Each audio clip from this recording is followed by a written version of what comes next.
got to start with Joe Gomez, reporter KRLD. You have covered this.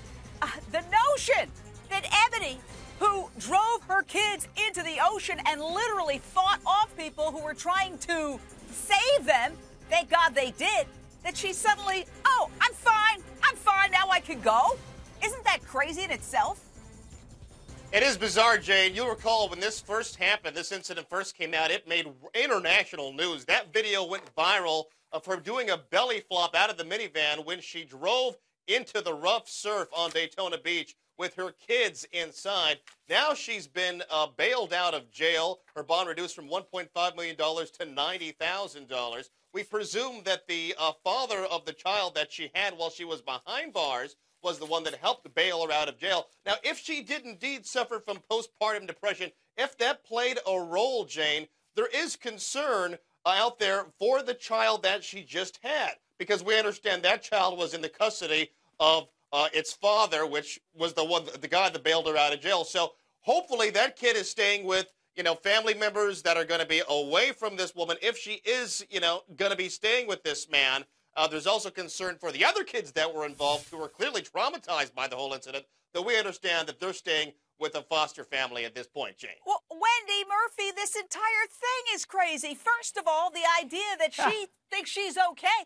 When you're insane, you think you're okay. Okay, that's part of the insanity. And then, remember, when she originally drove her kids into the ocean, she claimed that she was fleeing the husband, the very one who now has custody of the infant child.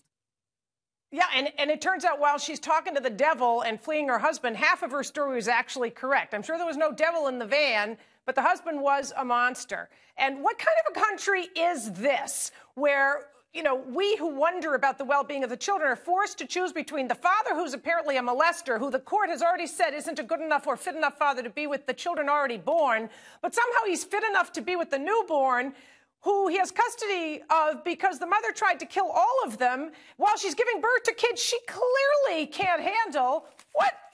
That's the craziness of this story, that we're choosing between crappy and crappier.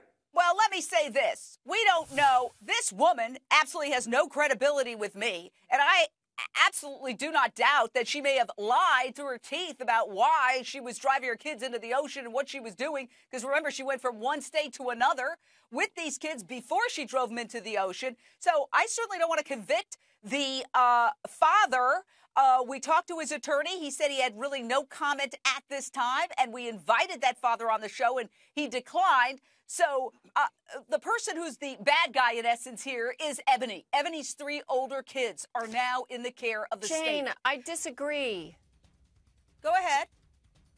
Jane, this is Dr. Wendy. I'm telling you, this woman clearly showed signs of postpartum psychosis and pregnancy psychosis. Having so many children so close together can make your hormones really drive you crazy. And it's a very small portion of the population that have these extreme kinds of symptomology. But it is very possible that after giving birth, that her hormones would have calmed down a bit and she would be more stable. She's also probably medicated.